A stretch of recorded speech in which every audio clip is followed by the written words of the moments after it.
An airline pilot, puffed up with authority, takes one look at a black man in a hoodie and decides he doesn't belong in first class. He publicly questions and humiliates him, enjoying the quiet support of some passengers.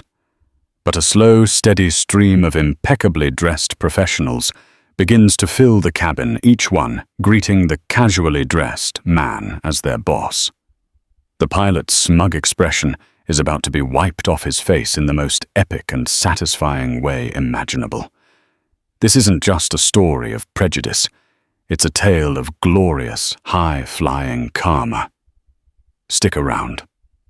The first-class lounge of Transcontinental Airways at JFK International was an oasis of forced tranquility. Muted taunts music, whispered from hidden speakers, mingling with the gentle clinking of ice in glasses and the low, self-important murmur of business travelers. It was a world designed to insulate its inhabitants from the frantic energy of the main terminal. A holding pen for the privileged before they were loaded into their luxurious, skybound capsules. In a plush leather armchair, tucked away in a quiet corner, sat Marcus Covington. To the casual observer, he was an anomaly in this sea of bespoke suits and designer handbags. He was wearing a simple, dark grey hoodie, the kind made from exceptionally soft, high-quality cotton, but a hoodie nonetheless, a pair of comfortable-looking dark jeans and pristine white sneakers. On his wrist was a discreet but clearly valuable IWC Portuguesa chronograph, its blue hands a subtle flash of color against the white dial. An open laptop rested on his knees, and his brow was furrowed in concentration as he scrolled through a dense, jargon-laden document. At 45, Marcus Covington was one of the most feared and respected litigators in the country. His firm, Covington & Associates, had made its name taking on an impressive list of corporate giants and winning. They were known for their meticulous preparation, their aggressive courtroom tactics, and their unwavering commitment to their clients. Marcus himself was a force of nature, a man whose calm, unassuming demeanor belied a razor-sharp intellect and a photographic memory. He had argued cases before the Supreme Court, had negotiated multi-billion-dollar settlements, and had a reputation for seeing angles that other lawyers missed. He had grown up in a working-class neighborhood in Queens, the son of a subway conductor and a school teacher. His parents had instilled in him a powerful work ethic and a deep-seated belief in the power of education. He had worked his way through Columbia Law School, often studying on the very subway his father drove, and had graduated at the top of his class. He had started his own firm, with two of his classmates determined to build a practice that was as diverse as it was excellent. Today, he and his team were flying to San Francisco for the start of the biggest trial of their careers. They were representing a small tech startup that had been systematically crushed by a monopolistic software giant, a company called Omnicorp. The case was a legal labyrinth, a David and Goliath battle that had been years in the making. Marcus and his team had spent the last month in a state of near constant work, and this 5-hour flight was a rare opportunity for a final, focused review of their strategy. Marcus preferred to fly in comfort, not for the status, but for the quiet and the space to work. The hoodie and jeans were his battle armor, a way to stay comfortable and focused during long hours of intense mental exertion. He had no interest in impressing his fellow passengers. His only concern was winning his case. A boarding announcement crackled through the lounge, and Marcus drained his glass of water, packed his laptop into a worn leather messenger bag, and headed for the gate. He was one of the first to board, wanting to get settled and back to work before the cabin filled up. As he stepped onto the plane, he was greeted by a flight attendant with a practiced smile. "Welcome aboard, sir. May I see your boarding pass?" Marcus showed her the pass on his phone. Her smile didn't falter as she glanced at it. 2A. Right this way, sir. He found his seat, a spacious pod, with a lie-flat bed, a personal minibar, and a large entertainment screen. He stowed his bag, took off his hoodie to reveal a simple black t-shirt, and settled into the seat. He was about to pull out his laptop when a voice dripping with authority cut through the quiet of the cabin. "Excuse me, sir." Marcus looked up. Standing in the aisle was the pilot, a man in his late 50s with a neatly trimmed silver mustache and a chest puffed out with a sense of self-importance. His name tag read Captain Miller. "Can I help you, Captain?" Marcus asked politely. Captain Miller's eyes swept over Marcus, taking in his t-shirt and jeans, his sneakers. There was a flicker of disdain in his eyes, a subtle sneer that twisted the corner of his mustache. "I think there might be a mistake," the pilot said, his voice loud enough for the other boarding passengers to hear. "This is the first-class cabin." Marcus felt a familiar, weary sigh building in his chest. He had played this scene before, in different venues with different actors. "I'm aware of that," he said, his voice even. "My boarding pass says 2A. "I saw your boarding pass," Captain Miller said, his tone implying that the pass itself was somehow fraudulent. "But you look a little too casual for this cabin. Are you sure you're in the right place?" The accusation hung in the air, thick and ugly. A few of the other first-class passengers, men in expensive suits who had just boarded, paused to watch the unfolding drama. Marcus could see the smirks on their faces, the quiet enjoyment of seeing someone they had already mentally dismissed being put in their place. "I'm quite sure," Marcus said, his voice dropping a decibel, taking on a steely edge that he usually reserved for hostile witnesses. "Is there a dress code for first class that I'm unaware of?" The pilot was taken aback by the directness of the question.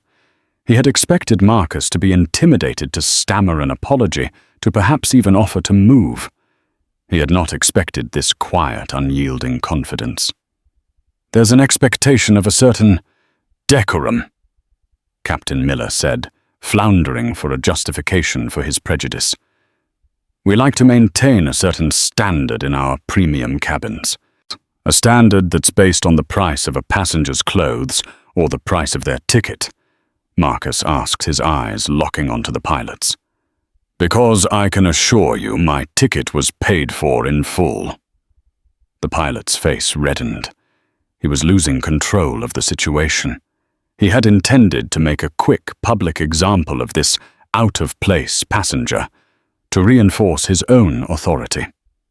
Instead, he was being cross-examined in the aisle of his own plane. "I'm just trying to ensure that all of our first-class passengers feel comfortable," he said, trying to frame his bigotry as a matter of customer service. "And you've decided based on my hoodie that I must be making the other passengers uncomfortable," Marcus said, his voice dangerously soft. He gestured to the two men in suits who were still watching with amusement. "Why don't you ask them?" "Gentlemen, does my presence here diminish your first-class experience?" The two men, suddenly put on the spot, shuffled their feet and looked away, their smirks vanishing. They had been enjoying the show, but they had no desire to be cast as supporting actors in a public display of prejudice. Captain Miller was cornered. He had no legitimate reason to question Marcus's presence in the cabin, and his attempt to rally the other passengers had backfired. He was about to double down to perhaps invent some non-existent regulation when the steady rhythmic click of heels on the jet bridge announced the arrival of more passengers. The first to enter the cabin was a tall, elegant woman with her hair pulled back in a severe but stylish bun. She was wearing a tailored Armani suit that probably cost more than Captain Miller's monthly mortgage payment. She strode into the first-class cabin, her eyes scanning the seats, and then a warm smile broke across her face. "Marcus," she said, her voice a welcome interruption to the tense silence. "I see you've found the good seats." She walked over to seat 2B, right next to Marcus, and placed her briefcase on the seat. Then she turned to the still flustered pilot. "Captain," she said, her smile turning a little cooler, a little more appraising. "Is there a problem here?" Before Captain Miller could answer, another figure appeared. A man in an impeccably cut Tom Ford suit. His shoes so polished they reflected the cabin lights. He was followed by another woman, and then another man, and then another.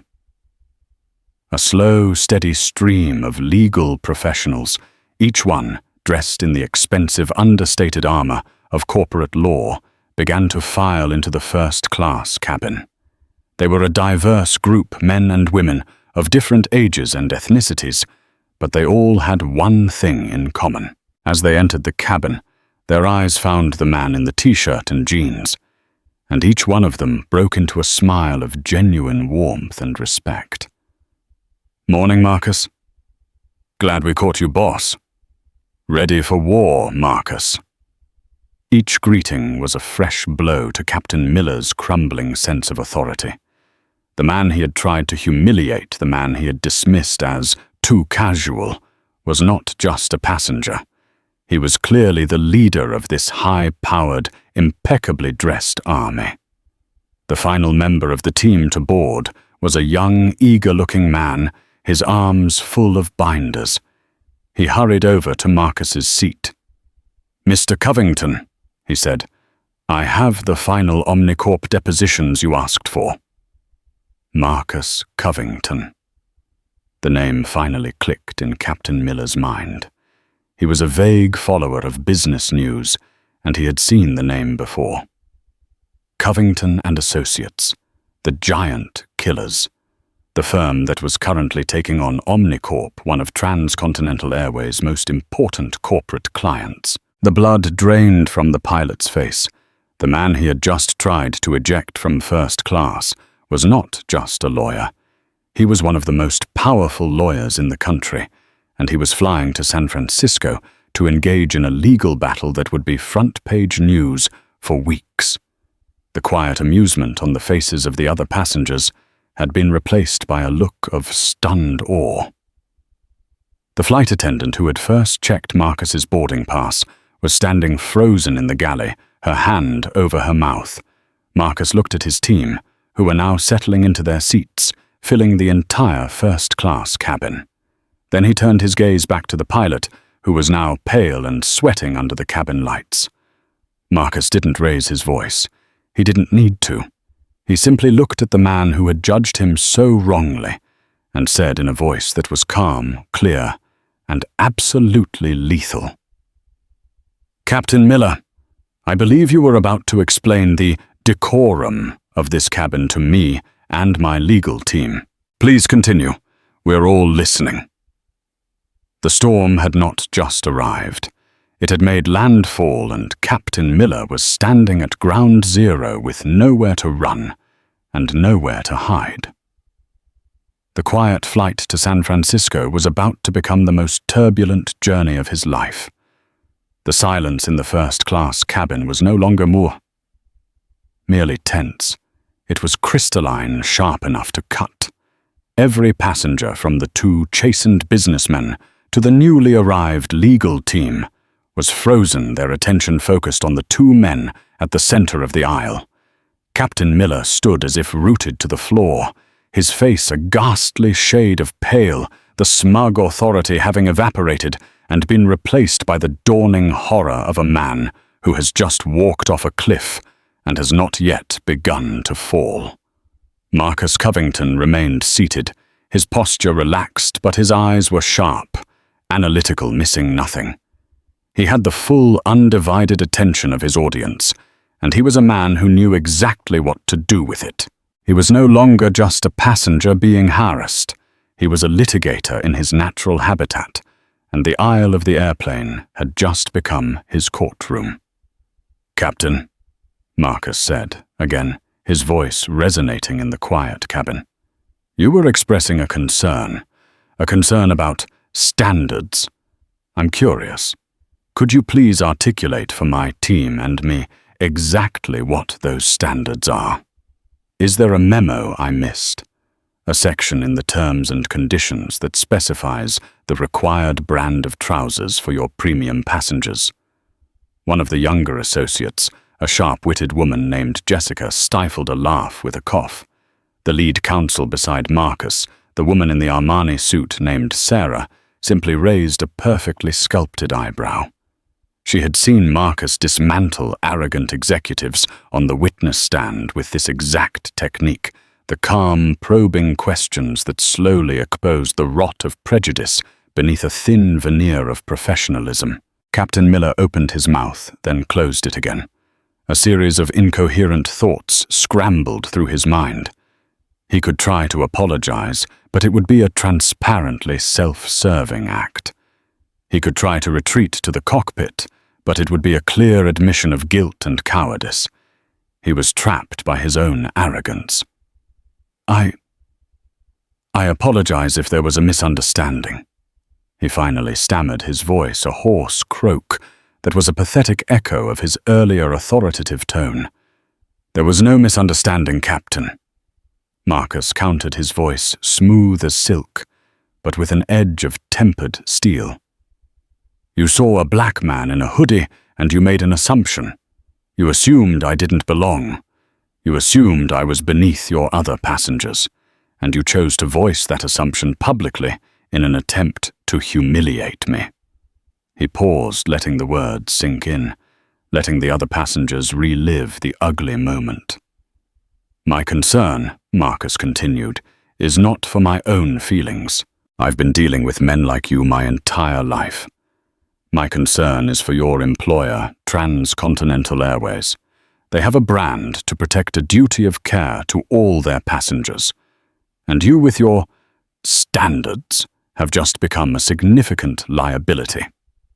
At the word liability, every lawyer in the cabin sat up a little straighter. It was a word they understood intimately.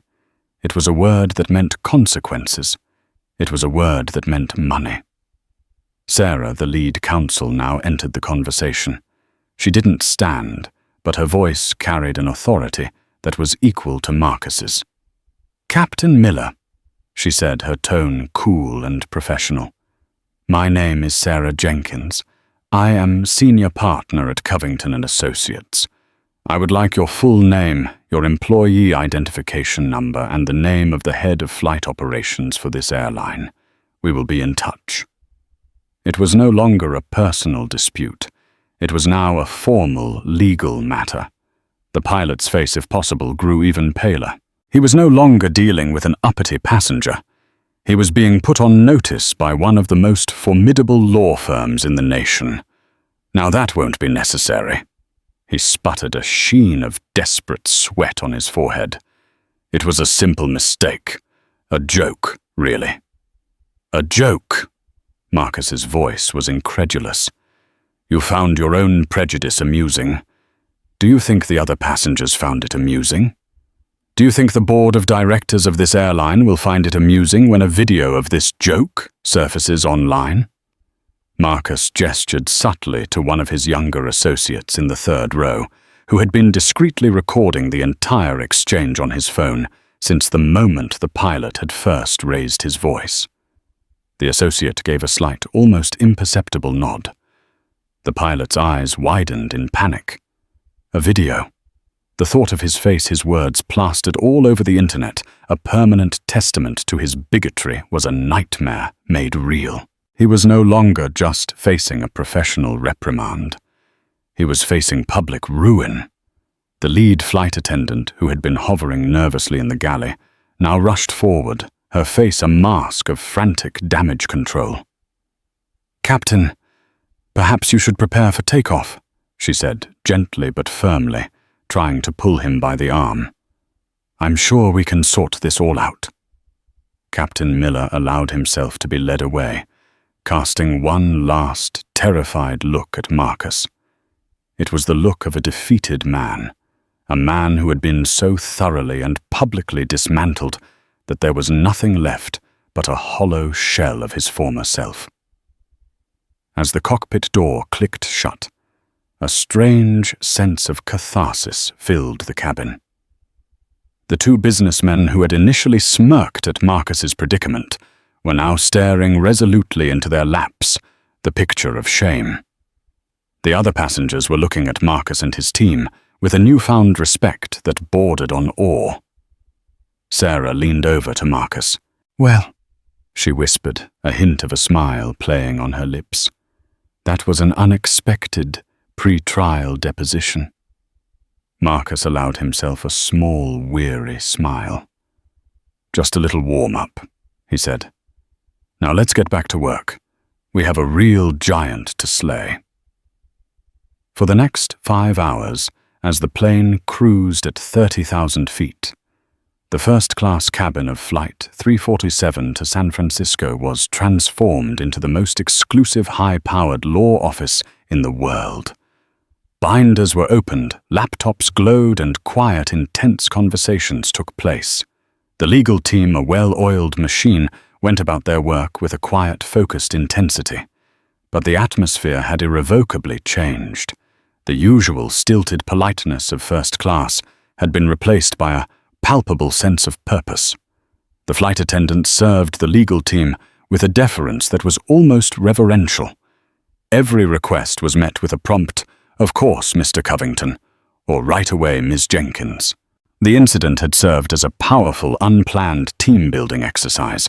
It had reminded every member of the Covington and Associates team exactly what they were fighting for. Their case against Omnicorp was not just about intellectual property theft. It was about bullies. It was about arrogant, powerful entities who believed they could crush anyone who didn't fit their mold. Captain Miller, in his own small, pathetic way, was a microcosm of the corporate giant they were about to face in court. His prejudice, his abuse of power, his assumption of superiority. It was the same disease, just on a smaller scale. And they had just watched their leader surgically excise that disease with a calm, unassailable logic that was more devastating than any shouted insult. As the plane began its descent into San Francisco, the city lights spread out below them like a carpet of diamonds. Marcus looked out the window, a sense of grim satisfaction settling over him. The confrontation with the pilot had been an unwelcome distraction, but it had also been a necessary one. It had sharpened his focus, hardened his resolve. He had not sought the fight, but he had not shied away from it either. And as he prepared to disembark, he knew that the consequences for Captain Miller were just beginning. The wheels of justice, both legal and karmic, were now in motion. And for the arrogant pilot who judged a man by his hoodie, the final verdict was going to be severe. The cross-examination was over, but the sentencing was yet to come.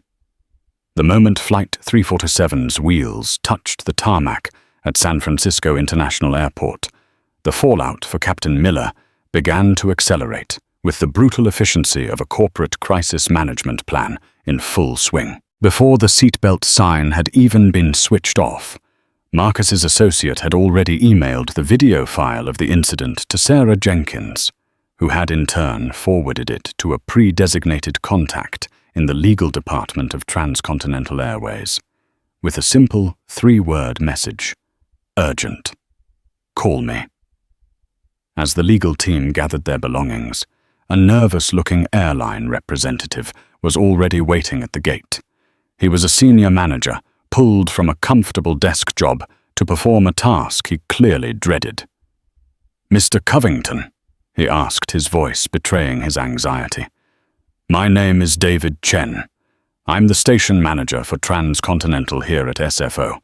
On behalf of the airline, I want to offer our most sincere and profound apologies for the incident on your flight today." Marcus simply nodded, his face unreadable.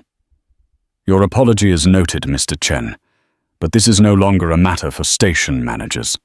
This is a matter for your corporate counsel. My office will be in touch."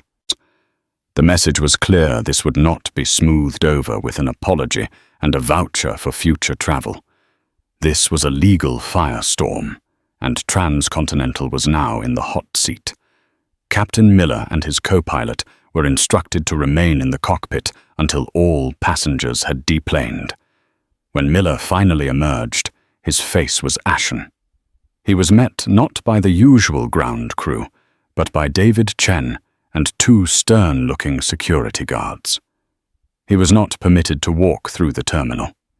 He was escorted down a service stairway and into a waiting, unmarked van. His wings, which he had worn with such pride, now felt like a lead weight on his chest. He was no longer a respected captain. He was a liability, being discreetly removed from the scene. The wheels of corporate justice turned with a speed that was breathtaking. The video was undeniable. The presence of Marcus Covington and his entire legal team as witnesses made the situation utterly indefensible. Transcontinental's board of directors was briefed in an emergency conference call that evening. Their primary concern was not the fate of Captain Miller, but the potential damage to their brand and their stock price. They had a multi-million-dollar corporate account with Omnicorp, the very company Covington was about to face in court. The optics were a nightmare. The next morning, as Marcus and his team were delivering their opening statements in a packed San Francisco courtroom, Captain Miller was sitting in a soulless conference room at an airport hotel, facing a panel of executives from the airline. His union representative was beside him, but even he looked grim. The evidence was too overwhelming, the complainant, too powerful. Miller tried to defend himself, to frame his actions as a misunderstanding, a poorly executed attempt at humor. But the video played on the large screen in the room told a different story. It showed a man drunk on his own petty authority, using his position to bully and humiliate a passenger based on nothing more than racial prejudice. The verdict was swift and decisive. By noon, Captain Miller had been fired. His 2-decade career with Transcontinental Airways, his seniority, his pension, all gone. The termination was for gross violation of company policy, discriminatory conduct, and actions detrimental to the safety and comfort of passengers. It was a professional death sentence, but the airline's actions didn't stop there. In an attempt to get ahead of the story and perform a very public act of contrition, they did something unprecedented. The CEO of Transcontinental, a man named Robert Walsh, personally flew to San Francisco that afternoon. He issued a public statement which was immediately picked up by the national news. The actions of the pilot on Flight 347 are inexcusable and represent a betrayal of the values we hold dear at Transcontinental Airways. The statement read, "We have terminated his employment effective immediately. Furthermore, we have issued a formal apology to Mr. Marcus Covington and his team. We are launching a full independent review of our diversity and sensitivity training protocols to ensure that an incident like this never happens again." The story exploded. The video leaked from an anonymous source within the airline was everywhere. It was on every news channel, every blog, every social media feed. Captain Miller's face, contorted in a sneer of misplaced superiority, was now infamous. He was the new poster child for casual racism, a cautionary tale for anyone who thought a uniform gave them the right to be a bigot. The immediate aftermath for Miller was a descent into a personal hell. His phone rang incessantly with calls from reporters. His wife, horrified and humiliated, left to stay with her sister. His neighbors, who had once respected him as a distinguished airline captain, now crossed the street to avoid him. The local news had a van parked outside his house. He was a prisoner in his own home, besieged by the consequences of his own actions. For Marcus Covington, the public fallout was an unwelcome distraction, but it had an unintended and not entirely unpleasant side effect. The story of the incident on the plane had cast him as a folk hero, a real-life Atticus Finch who had calmly and brilliantly dismantled a bigot at 30,000 feet. The jury in the Omnicorp case had been instructed to avoid all news coverage of the trial, but it was impossible to completely shield them from the story. They may not have known the details, but they knew that the quiet, dignified lawyer arguing for the plaintiff was a man who did not suffer fools or bullies gladly. The legal team from Omnicorp was furious. The incident had given Marcus an aura of moral authority that was impossible to quantify, but undeniably potent. They had planned to paint him as a ruthless ambulance-chasing lawyer.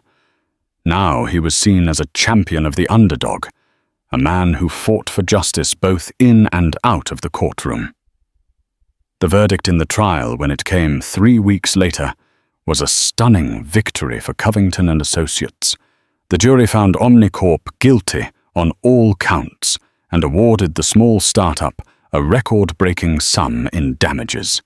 It was a career-defining win for Marcus, a testament to his team's relentless preparation and his own brilliant legal mind.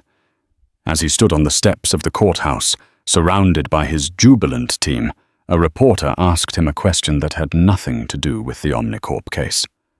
"Mr. Covington," she shouted, "do you have any comment on the Transcontinental pilot who was fired after your flight to San Francisco?" Marcus paused, the celebratory noise fading into the background. He looked directly into the camera, his expression serious. That pilot's fate was a consequence of his own choices. He said, his voice calm and measured. "My only hope is that his former employer and every other company learns from his mistake. A person's character should be the only thing that's judged. Everything else is just noise." It was a perfect soundbite, a final eloquent closing statement to a drama that had begun with an ugly confrontation in the aisle of a plane. The verdict had been rendered not just in a court of law, but in the court of public opinion. And for Captain Miller, the man who had judged a book by its cover, the story was over. He had been cancelled, deleted, and grounded forever. The public explosion surrounding Flight 347 was a sudden violent event, a shockwave that shattered Frank Miller's life in an instant. But the true nature of his karma was not in that loud initial blast.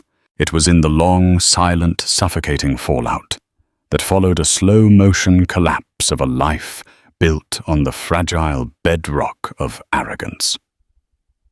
The news cycle eventually moved on. The hashtag #PlanePilot was replaced by new villains. But for Miller, the consequences were a permanent, grinding reality. In the first few weeks, he operated in a state of indignant denial. He secured a meeting with Tom Henshaw, a notoriously aggressive labor lawyer, convinced he was the wronged party in a clear case of wrongful termination.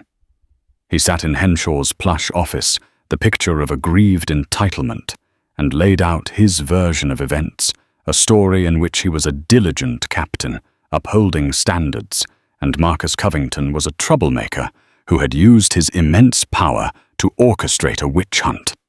Henshaw, a portly man with tired eyes that had seen every form of human folly, listened patiently. When Miller finished his tirade, the lawyer simply swiveled his chair to his computer, clicked a mouse, and played the infamous video on a large monitor. He let it run in its entirety, the audio clear, Miller's sneering condescension echoing in the quiet office. When it was over, Henshaw turned back, his face impassive. "Let me be clear. Frank," the lawyer said, his voice flat and devoid of sympathy. "You don't have a wrongful termination suit. What you have is a highlight reel for your own career suicide. You weren't upholding standards. There is no standard you can point to. You were in the legal sense harassing and discriminating against a fare-paying passenger. The fact that the passenger happened to be a top litigator with his entire firm as witnesses is just the universe having a dark sense of humor. But my record. 20 years of service, Miller protested, his voice rising, means nothing. Henshaw cut in. You work in an at-will employment state. They could fire you for wearing mismatched socks if they wanted to, but they don't need to. They have gross misconduct and actions detrimental to the company. It's an ironclad firing. There isn't a court in this country that would touch this, except to maybe award Mr. Covington damages if he chose to sue you personally, which thank God he hasn't. Henshaw leaned forward, his expression almost pitying. Here's my advice, and it's the only good advice you're going to get. Take their severance offer. Sign the non-disclosure agreement, and pray that people forget who you are. Your career as a commercial pilot is over. Your only goal now should be damage control for your life. The blunt assessment was a physical blow. Miller left the office not with a legal strategy, but with the cold, hard truth of his own indefensibility. That truth became even more visceral when he returned home. His wife Linda was packing a suitcase in their bedroom. Her movements were calm, deliberate, final. "What are you doing?" he asked, the dread in his stomach turning to ice. Linda didn't look at him. She carefully folded a sweater and placed it in the bag. "I'm leaving Frank. I'm going to my sister's." For a few days. To let this blow over, he asked, a pathetic hope in his voice. Finally, she looked at him, and for the first time in years, he saw her not as part of his life's furniture, but as a separate person. Her eyes were not angry. They were exhausted. "There is no blowing over from this," she said, her voice quiet but firm. "The phone calls the reporters at the door. That's just the noise. The real problem is the shame. My friends, my family. They all saw that video. They saw the man I've been married to for 25 years. That sneer, Frank, the way you looked at that man. I've seen that look before. When you talk to a waiter or a valet or anyone you think is beneath you. I've been making excuses for it for years. I can't anymore. I won't. So that's it. After everything, this isn't about what happened on that plane." "Not really," she said, closing the suitcase with a soft click. "That just showed the world what I've been living with. I'm not going to live with it anymore." A week later, he was served with divorce papers. The professional blacklisting was absolute. He made a humiliating call to an old friend, a VP of operations at a rival airline. "Jim, it's Frank Miller." The silence on the other end of the line was heavy. "Listen, Jim, I know things look bad, but I'm a damn good pilot. I just need a second chance." The sigh that came back was full of pity. "Frank, I can't. I'm sorry. Even if I put your name forward, it would get flagged by HR by legal. You're toxic. Nobody will risk the blowback. It's over." His last desperate attempt was an interview with a small, scrappy cargo airline that flew overnight routes to South America. The owner, a grizzled man who looked like he'd wrestled a crocodile, interviewed him in a hangar that smelled of oil and exhaust. Miller realized halfway through that the man had no intention of hiring him. He was just morbidly curious, wanting to hear the story from the horse's mouth. The humiliation was profound. Selling the house was the final surrender. It was the physical manifestation of his life's work, a sprawling suburban home he had lorded over his neighbors.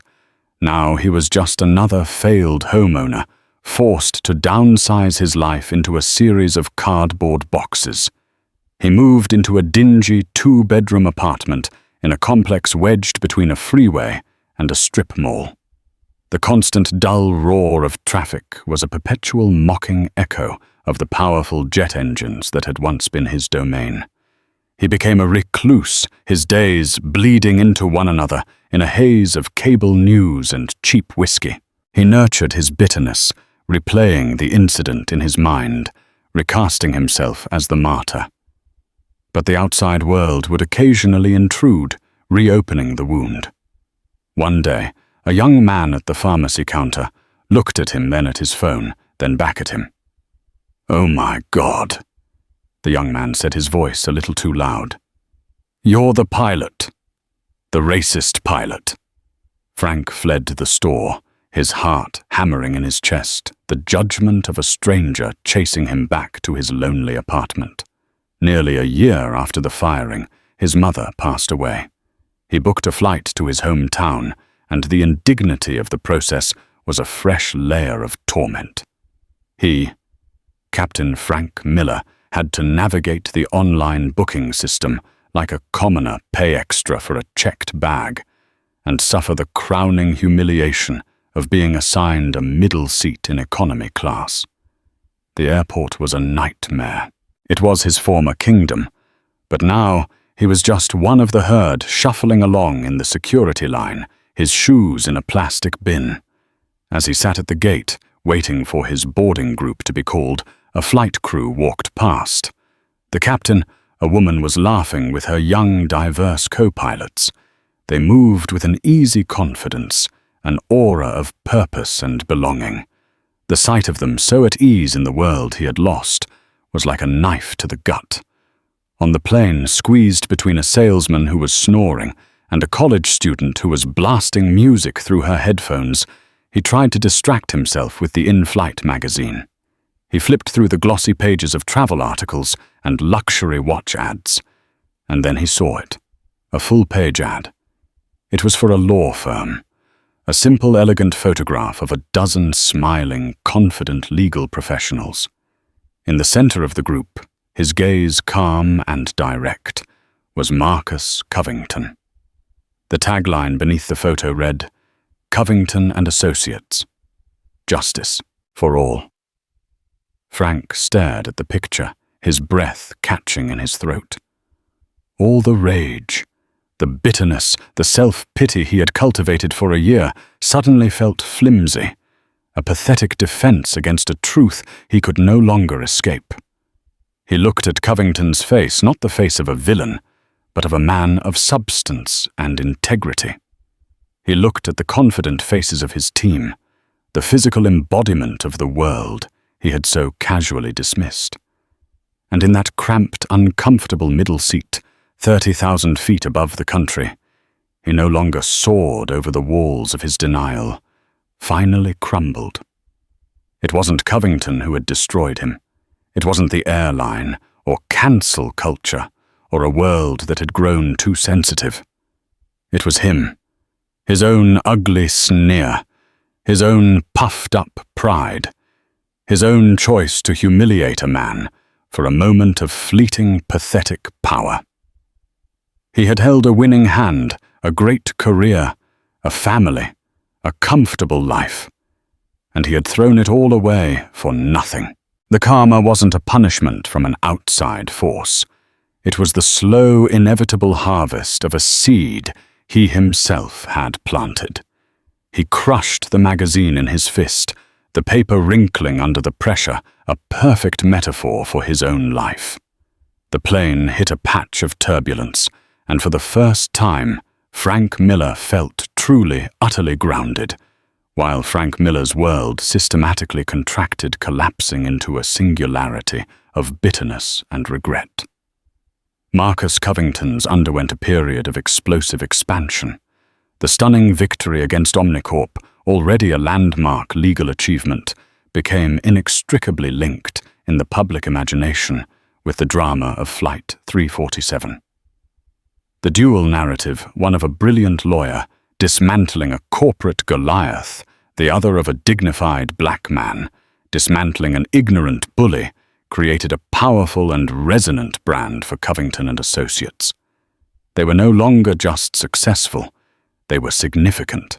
The firm's receptionists had to work in shifts to handle the deluge of inquiries. The requests came not just from startups with patent disputes, but from every corner of society, where the powerless felt crushed by the powerful. There was a coalition of farmers from California's Central Valley, whose wells were being contaminated by pesticide runoff from a massive agricultural conglomerate. There was a group of retired factory workers whose pensions had vanished into a labyrinth of corporate restructuring. There was a young software engineer who had been fired for exposing a back door in her company's code that sold user data to third-party brokers. These were the cases that now landed on Marcus's desk, stories of injustice that cried out for a champion. Marcus, in concert with his senior partner Sarah Jenkins and the rest of his team, made a conscious decision to pivot. While they continued to take on high-stakes corporate litigation, they now dedicated a significant portion of the firm's resources to these public interest battles. The Omnicorp settlement had given them a war chest, and Marcus was determined to use it as an arsenal for justice. The firm's atmosphere crackled with a new energy. The younger associates who had once dreamed of making partner and buying a summer house in the Hamptons now spoke excitedly about depositions in small farm towns and the thrill of taking on a chemical industry giant. Marcus had given them a purpose beyond billable hours. This evolution culminated in the formal establishment of a new entity, one that would become Marcus's enduring legacy: the Covington Initiative for Equal Justice. It was a separately funded non-profit arm of the firm, staffed by a dedicated team of lawyers and paralegals. Its mission was ambitious and clear. Its legal aid division would take on individual cases of discrimination pro bono, ensuring that a person's ability to fight for their rights was not determined by the size of their bank account. Their first major victory was for a high school history teacher in Texas who had been fired by a prejudiced school board for teaching the full, unvarnished history of the civil rights movement. The initiative not only won his reinstatement, but also secured a court order mandating comprehensive anti-bias training for the entire school district. The initiative's second division was the corporate transformation practice. This was Marcus's most innovative idea. He believed that while it was crucial to punish bad actors, it was more important to prevent bad actions from happening in the first place. This division would partner with corporations not as an adversary, but as a consultant, helping them diagnose and cure the cultural sicknesses that led to incidents like the one on Flight 347. Their flagship partner in a move that stunned the business world was Transcontinental Airways.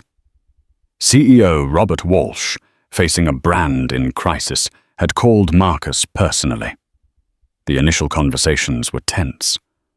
Walsh was a bottom-line executive, wary of what he initially saw as a shakedown. But Marcus didn't demand money or issue threats. He spoke of culture, of values, of the long-term liability of a poisoned brand. He laid out a vision for how Transcontinental could become not just a company that had recovered from a scandal, but a global leader in corporate ethics and inclusion. Intrigued, Walsh agreed. The partnership was transformative. The Covington Initiative's team went deep into the airline's operations. They conducted hundreds of anonymous interviews, from the C-suite to the tarmac crews. They rode along on flights, observing interactions. They discovered that Frank Miller's attitude, while extreme, was not an anomaly, but the tip of an iceberg of unconscious bias and an old-guard culture resistant to change. The changes they implemented were seismic. The new training programs were not about political correctness. They were immersive, scenario-based workshops that forced employees to confront difficult situations and their own ingrained assumptions. Promotion criteria were rewritten to prioritize emotional intelligence and demonstrated commitment to inclusivity alongside technical skill. The most radical change was the creation of the Independent Civilian Oversight Board, a panel of external ethics experts, community leaders, and legal scholars who were given binding authority to review and rule on all discrimination complaints. It was a bold act of corporate transparency, and it worked. Trust in the airline, both internally and externally, began to rebuild. A year and a half later, Marcus was on a flight to London to deliver the keynote address at an international conference on corporate law and social responsibility. He was flying Transcontinental. As he settled into his seat in the redesigned first-class cabin, the decor, now a tasteful blend of modern design and understated comfort, he felt a sense of quiet satisfaction. A figure appeared by his seat. "Mr. Covington." Marcus looked up. It was the flight's captain. She was a poised, intelligent-looking black woman in her late 30s, her uniform immaculate, her 4 stripes gleaming on her epaulets. "Captain Michelle Harris," she said, extending her hand. Her handshake was firm and confident. "Captain," Marcus replied, smiling warmly. "It's a pleasure to meet you." "I just wanted to welcome you aboard on behalf of the entire crew," she said. Her professional demeanor then softened slightly, and her eyes held a deeper, more personal warmth. "And also, just for me, I wanted to thank you. I was a first officer with another airline when the video of your flight to San Francisco came out. You have no idea what that meant to people like me in this industry. It started a conversation that was long overdue. You made it possible for a lot of us to stand a little taller." Marcus was genuinely moved. "I appreciate you saying that, Captain, but it looks to me like you were born to stand tall. It's an honor to have you at the controls." "The honor is all ours, sir," she said with a final brilliant smile, before turning to address another passenger with the same effortless grace. The exchange, so simple and yet so profound, was the embodiment of the change he had fought for. It wasn't just about a new face in the cockpit. It was about the culture of respect that allowed her to be there, a culture she now commanded. He thought then of Frank Miller. He no longer pictured the sneering, arrogant man in the aisle, but a more pathetic figure, a lonely man in a cheap apartment, trapped in a bitter feedback loop of his own making. Marcus felt a wave of sadness for the sheer waste of it all. Miller had been given every advantage, a respected profession, a comfortable life, and he had poisoned it from the inside out with an ancient, ugly prejudice.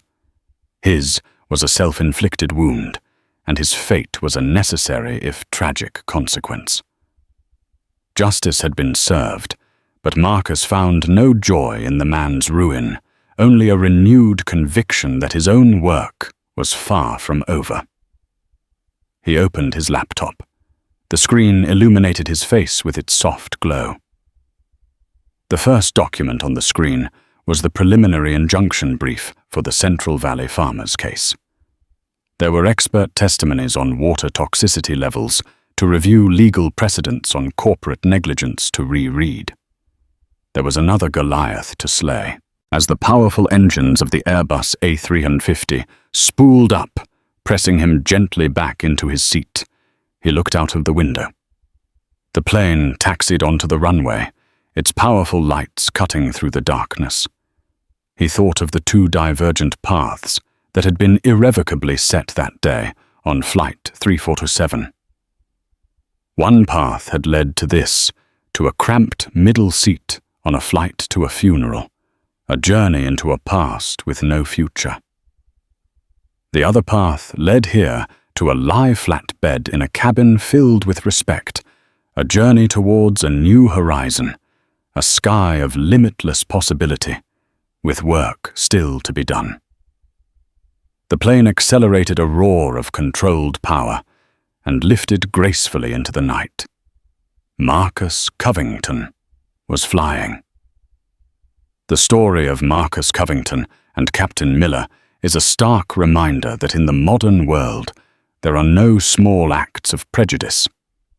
In an age of smartphones and social media, every action can have a massive and often permanent consequence. Captain Miller didn't just lose his job. He lost his reputation, his future, and his identity, all because he chose to judge a man by his clothes instead of his character. On the other hand, Marcus Covington's calm and powerful response reminds us that the best way to fight ignorance is with intelligence and integrity. If this story of high-flying karma and ultimate justice resonated with you, and if you believe that character, not appearance, is what truly matters, then please help us spread this message. Like this video, share it with someone who needs to see it, and be sure to subscribe to the channel and ring that notification bell. You won't want to miss the next story of satisfying karma and real-life justice. Thanks for watching.